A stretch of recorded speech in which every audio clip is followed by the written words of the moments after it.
wabarakatuh. Waalaikumsalam warahmatullahi wabarakatuh. Alhamdulillah, assalatu wassalamu ala rasulillahil mustafa wa ala alihi wa sahbihi wa man wafa, amma ba'd. Fali ya ibadallah, usi nafsi wa iyyakum bittaqwallahi faqad fazal muttaqun wa la tamutunna illa wa antum muslimun. Segala puji kita panjatkan kepada Allah Subhanahu wa taala yang telah memberikan kepada kita beribu-ribu nikmat, yakni nikmat iman, Islam serta umur panjang. Saya Muhammad Damara dari kelas 10 keagamaan 2 akan membawakan satu presentase mengenai hak sang muslim bagian 2. Nah, saya ingin bertanya pertama-tama, apakah teman-teman sudah tahu apa itu hak? Insya Allah ya, sebagian sudah tahu. Nah, hak itu secara etimologi Al-Quran berarti yakni ketetapan dan kebenaran. Ya. Sedangkan menurut Syekh Abdul Hakim Al-Luqman, hak adalah hukum yang tetap berdasarkan syara. Nah, adapun makna daripada hak tentang kebenaran merujuk pada Quran surah Al-Asr ayat ke-3.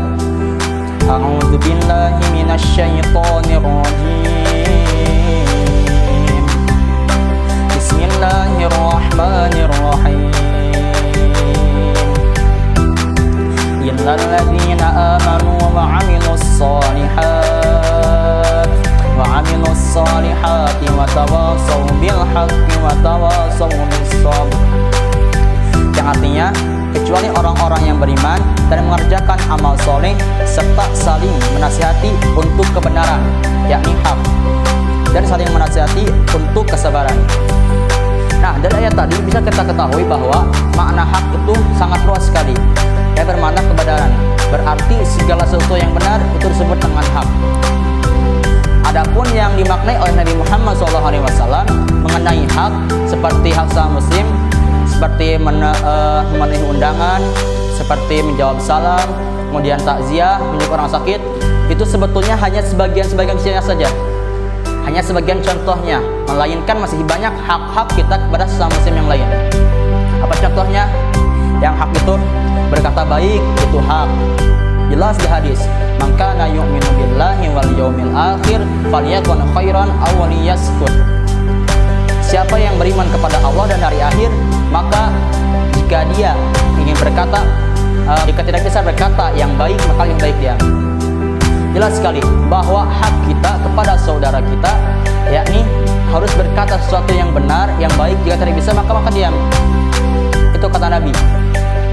Maka dari itu, sesuatu yang hak ini sang muslim tidak bisa dibatasi dengan yang namanya menjenguk orang sakit, memenuhi undangan, kemudian jawab salam. Tidak, tetapi secara umum, secara luas, maka makna dari hak ini yakni mengamalkan sesuatu yang benar kepada saudara kita ataupun pada diri kita sendiri. Insya Allah paham sampai sini ya?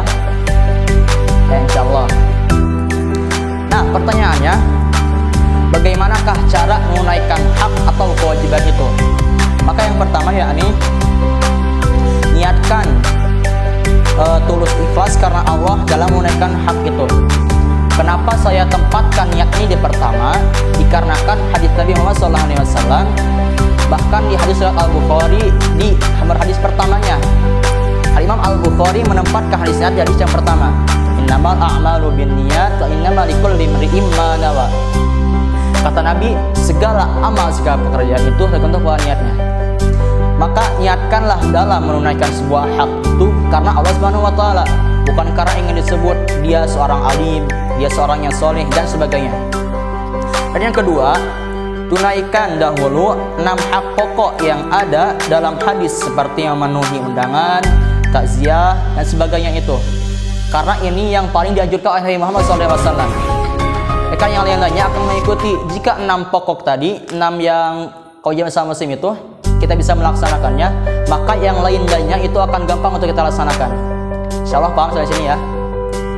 Makanya sampai dibatasi yang hak ini hanya 6 ini saja, itu tidak.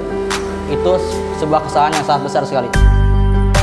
Kemudian yang ketiga, tunaikanlah hak-hak yang lainnya seperti menolong orang-orang, berkata baik pada mereka, dan bersilaturahmi dan lain-lainnya. Nah, seperti tadi sesuatu yang hak dan bisa dibatasi dengan 6 pokok yang Nabi sebutkan itu. Mereka ada pokok-pokok cabang atau furu'. Furu' itu cabang ya, seperti menolong orang, itu pun sesuatu yang hak, sesuatu yang wajib bagi kita kepada muslim kita. Nah, yang keempat, istiqomahlah dalam melakukannya hingga kembali kepada Allah. Maka hak ini tidak bisa kita lakukan hanya sekali saja, melainkan kita harus melaksanakannya continue. Continue itu istiqomah, terus menerus sampai hingga wafat kembali kepada Allah Subhanahu wa taala. Nah, adapun manfaat menunaikan sebuah hak atau kewajiban itu diantaranya: satu, mempererat silaturahmi. Yang kedua, menimbulkan rasa kasih sayang antar sesama muslim. Yang ketiga, munculnya rasa simpati dan empati. Kemudian yang keempat, kehidupan masyarakat akan harmoni dan tentram. Kehidupan di masyarakat akan harmoni dan tentram.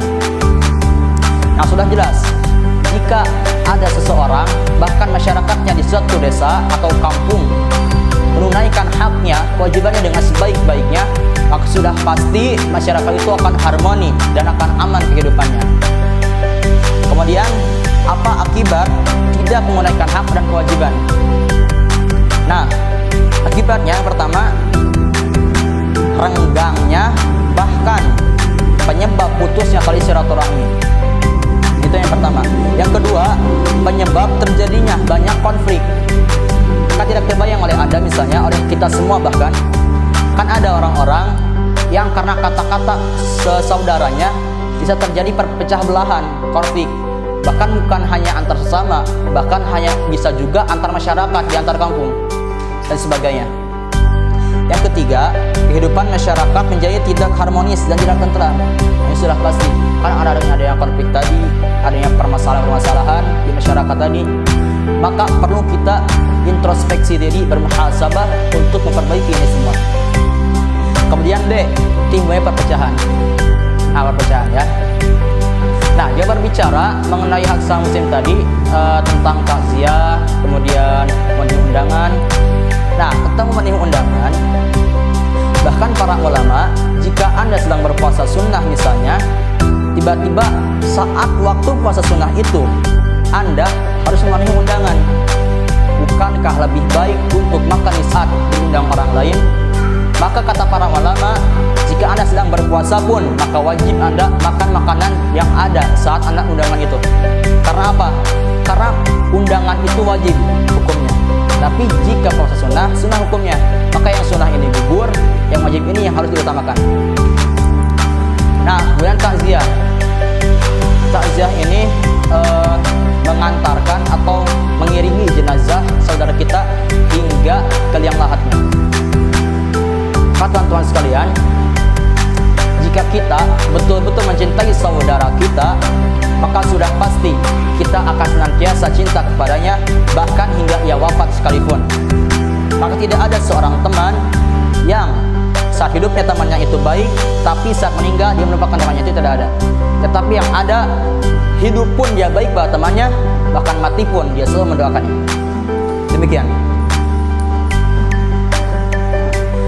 Bahkan dalam salah satu hadis Nabi SAW, di hadis riwayat Al-Bukhari, beliau bersabda, la yu'minu ahadukum hatta yuhibbu li akhihi ma yuhibbu li nafsihi. Tidak beriman salah seorang di antara kalian, tidak beriman salah seorang di antara kalian. Ingat ini, jika ada kalimat iman di dalam hadis atau Al-Quran, maka ini menjadi parameter keberimanan kita kepada Allah Subhanahu wa taala.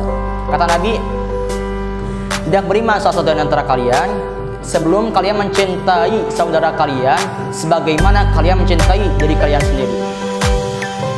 Nah, maka dari itu saya mengajak kepada kita semua, saya, Anda, kita semua bahkan, tunaikanlah hak dan kewajiban kita pada orang lain agar hidup kita tenang, tidak banyak dengan permasalahan, dan juga bentuknya ya agar kita selamat dunia akhirat. Kalau hak dan kewajiban ini kita laksanakan, hidup kita tenang,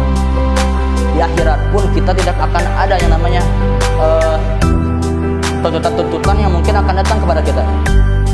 Alangkah banyak di antara saudara kita di akhirat nanti yang dia memiliki masalah dengan saudaranya, yang akhirnya di akhirat nanti saudaranya ini meminta pertanggungjawaban atas apa yang dia lakukan. Sangat banyak sekali. Bahkan ada di hadis Nabi seorang yang muflis itu jadi dia punya amal seperti sholat, puasa, dan sedekah.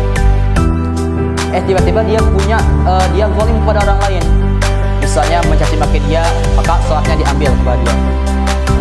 Dan dosa-dosa lainnya diambil kembali pahala puasanya. Ada dosa kembali kepada orang lain, menzalim orang lain lagi, maka pahala zakat pindah ke dia.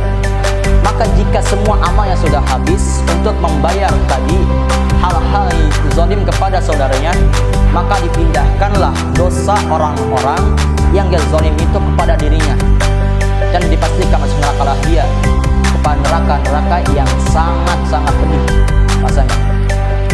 Mungkin sekian dari saya, dan mohon maaf ya jika video ini mungkin agak panjang, dan semoga bermanfaat bagi kita semua.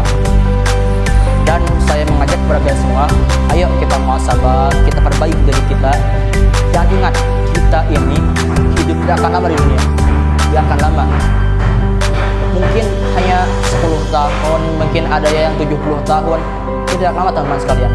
Tapi di akhirat nanti itulah tempat kita kembali yang sesungguh-sungguhnya. Maka sekian dari saya. Mohon maaf bila ada kesalahan. Saya pun bukan seorang manusia yang sempurna. Orang yang sempurna hanyalah malaikat. Maka wajar saja jika saya manusia itu salah.